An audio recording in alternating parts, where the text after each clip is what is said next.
देखो इस चैप्टर यानी कौन सा चैप्टर चल रहा है आपका, प्रत्यावर्ती धारा। ये 12th फिजिक्स में ये डेरिवेशन आपको कई बार बोर्ड परीक्षाओं में पूछा जाता है, तो उसका नाम है प्रत्यावर्ती धारा का औसत मान। एवरेज मतलब एक चक्कर में ये कितनी धारा हमको प्राप्त होती है, वो यहाँ पे गणना करके बतानी है कि मुझे कितनी धारा निकालती है। तो इससे सबसे पहले हमें एक ग्राफ पता होना चाहिए, यानी काय का, प्रत्यावर्ती धारा का।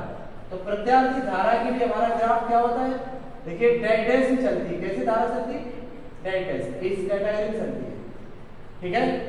तो इधर हमारा नेगेटिव होता है, इधर पॉजिटिव।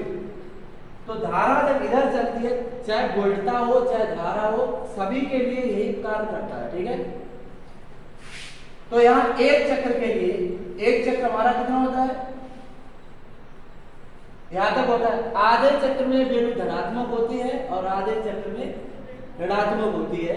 तो हमें पूरे चक्र के लिए निकालना है, ठीक है, औसत मान, यानी प्रत्यावर्ती धारा का औसत मान। तो इसके लिए सबसे पहले हमें इसका समीकरण, यानी प्रत्यावर्ती धारा का व्यापक समीकरण क्या है, देखो प्रत्यावर्ती धारा का व्यापक समीकरण या समीकरण I equal to I0 sin omega t, इसे समीकरण डालते हैं, ठीक है। तो पूरे राउंड का टाइम नहीं लेंगे, तो हमें सूक्ष्म समय अंतराल में प्रवाहित किया गया आवेश ज्ञात करना है, ठीक है।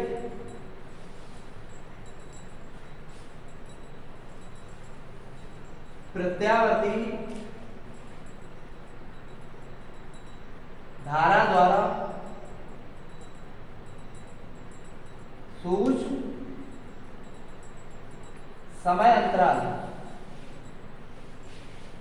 dt में प्रवाहित आवेश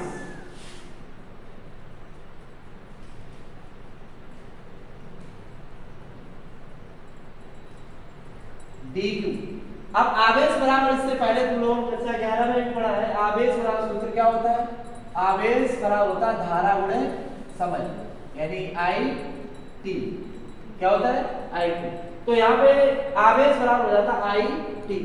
तो यहाँ पर सूक्ष्म समय में कितना हो जाएगा, I मेरे पास कितनी है, I इंटू dt। समय हमने कितना लिया, सूक्ष्म समय का लिया है dt। तो धारा गुणे समय सूत्र होता है आवेश बराबर। तो ये वाली वैल्यू उठा के इसे समीकरण 2 डालते हैं। समीकरण 1 का मान रखने पर 2 में, समीकरण 1 का मान 2 में रखने पर, अच्छा 2 में रखेंगे तो क्या आएगा, dq बराबर I की वैल्यू कितनी है, I0 sin omega t into D, ठीक है। तो ये हमें सूक्ष्म आवेश पता चलेगा, समीकरण नंबर 3, ठीक है। और कहा यह जाता है कि आधे चक्र में वैल्यू धनात्मक होती है और आधे चक्र में ऋणात्मक। तो टोटल आंसर हमारा कितना आना चाहिए, 0 आना चाहिए, ठीक है। औसत का मतलब एवरेज मान। अतः प्रत्यावर्ती धारा का पूर्ण चक्र के लिए, पूर्ण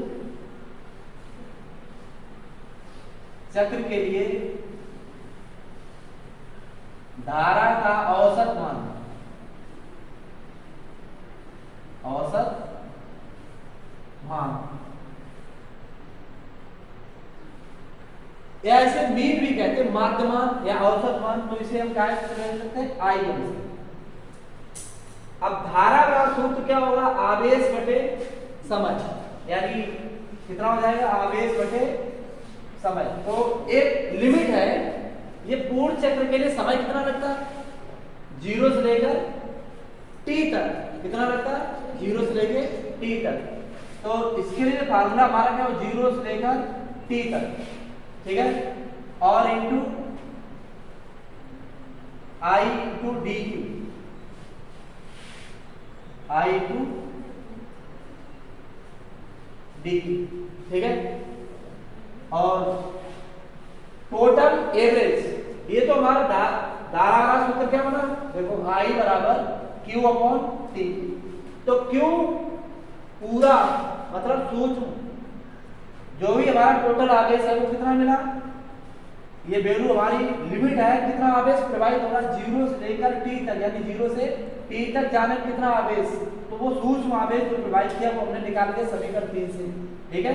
तो उसके लिए फार्मूला ये हो गया अपॉन में टी, टी का मतलब टोटल टाइम कितना लगा 0 से लेकर टी तक, तो टोटल एवरेज कितना रहा टी तक, ठीक है। आवेश बटे समय धारा के बराबर होता है, सूत्र कुल मिला के वही है सभी। अब क्या करते हैं, टी को बाहर लिख लेता हूं, इसे लिखेंगे 1 बटा टी, और इसकी जो वैल्यू हमने निकाली है, सॉरी यहाँ पे डी क्यू होता है, कितना होता है डी क्यू, तो डी क्यू की वैल्यू मेरे पास कितनी है 0 से लेकर टी और आई 0 साइन ओमेगा टी और डी, ठीक है। तो अब यह किसके सापेक्ष समाकलन हो रहा है, टी के सापेक्ष। जब टी के सापेक्ष समाकलन होता है तो बाकी चीजें कांस्टेंट कहलाती हैं, तो इन्हें हम बाहर निकाल लेते हैं। तो इसे क्या निकालेंगे, I M equal to 1 upon T, ठीक है। अब बाहर निकलेंगे आई जीरो, तो इसे हम आई जीरो भी लिख सकते हैं, आई जीरो अपॉन टी, और लिमिट चढ़ाएंगे 0 से लेकर टी तक, और sine omega T into D T. अब ये समाकलन हो रहा है किसके सापेक्ष, टी के सापेक्ष, तो टी के सापेक्ष इसका समाकलन होता है, तो आई जीरो पॉइंट टी साइन का समाकलन होता है माइनस कॉस, क्या होता है माइनस कॉस, तो माइनस कॉस ओमेगा टी, कितना हो गया कॉस ओमेगा टी, तो इनटू ओमेगा टी का जो समाकलन होता है वो ओमेगा बटे में जाता है, तो इसे हम लिख सकते हैं अपॉन में ओमेगा, और लिमिट जैसी है वैसी चढ़ाना है 0 से लेकर टी तक, ठीक है। तो अब माइनस चिन्ह हमारा बाहर आ जाएगा, ओमेगा भी बाहर निकालना है, तो minus I zero upon omega T into cos omega T 0 से लेकर टी तक, ठीक है। चूंकि ओमेगा का संबंध किससे आवर्तकाल से होता है, तो इसकी वैल्यू क्या होती, क्योंकि ओमेगा का सूत्र होता है 2 पाई ऑन कैपिटल टी, तो इस चीज का हम ओमेगा स्थान पे प्रयोग कर लेंगे, यहां पर भी और यहां पर भी। तो इधर करते हैं तो कितना था minus I zero upon omega की वैल्यू कितनी है 2 पाई बटे कैपिटल टी, और इनटू में टी, ये टी से टी कट जाएगा, तो यहां पे क्या बचा cos 2 पाई बटे कैपिटल टी इंटू टी, ठीक है। और इंटू में 0 से लेकर टी। अब हम इसकी लिमिट रख लेते हैं, तो minus I zero upon 2 pi, limit रखेंगे सबसे पहले टी के स्थान पर क्या रखेंगे कैपिटल टी, तो यहां पे रख लेंगे cos 2 pi upon T into T, ठीक है।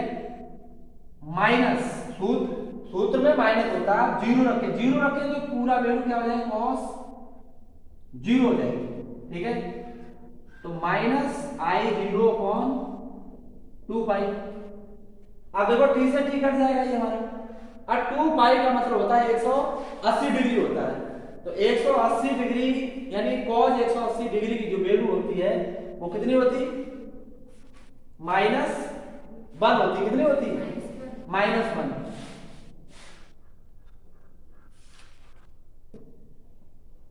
यानी इसकी वैल्यू होती -1, और इधर वैल्यू cos 0 का मान स्वयं कितना होता है 1।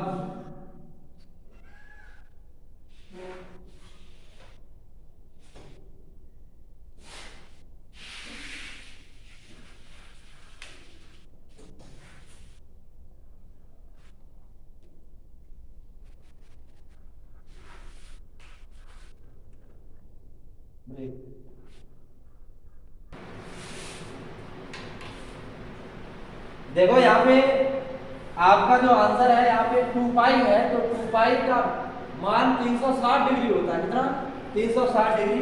तो cos 360 की जो वैल्यू होती है वो होती है कितनी होती है cos 360 बराबर होता है 1। कितना होता है 1। तो यहाँ पे कितना आएगा 1 आता है। तो 1 से और ये 1 कट जाएगा, उत्तर कितना हो जाएगा 0।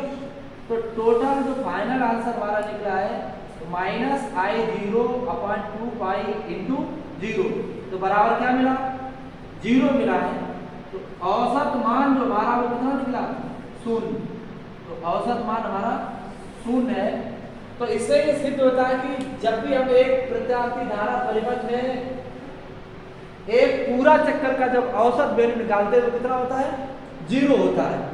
तो औसत वैल्यू 0 है। तो इससे सिद्ध होता है कि जब हमारा एक राउंड हो जाता है प्रत्यावर्ती धारा परिपथ में, चाहे वोल्टता हो चाहे धारा हो, तो एक चक्र के बाद जो टोटल रेशियो आता है, एवरेज आता है, वो कितना होता है 0 होता है। तो इससे यही सिद्ध होता है कि प्रत्यावर्ती धारा हो चाहे प्रत्यावर्ती वोल्टता, उसकी औसत वैल्यू हमेशा कितनी निकलेगी 0। ठीक है। तो ये वीडियो आप लोग आगे भी बढ़ा सकते हैं और सब्सक्राइब भी कर दीजिए जिससे हमारा चैनल आगे बढ़ जाए। ठीक है।